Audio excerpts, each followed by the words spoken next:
Amazon Kindle Unresponsive and Frozen Screen. So if your Amazon Kindle has an unresponsive as well as also a frozen screen, there could be a couple of fixes. Now let's say you're not being able to touch anything here. It is displaying something but you're not being able to touch, or maybe it is simply a whole white screen that is covering it.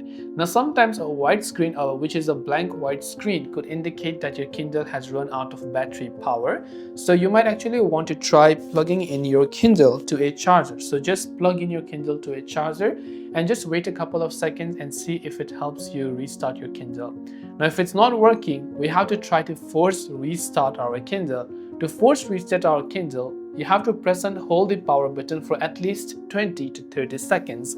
So just long press and hold the power button for at least 20 to 30 seconds depending upon your Kindle version. The buttons could be somewhere else, and over there you have to simply restart it. Now in my case it is responding, but if it is not responding in your, long press and hold for 20 to 30 seconds and then see, and then restart your Kindle, and it should be able to help you with the software glitch. After you restart your Kindle and so on, check if there is any sort of updates by going to three dots and going to settings, and from there simply going to device options and going to software updates to check if there is an update and restart it as well.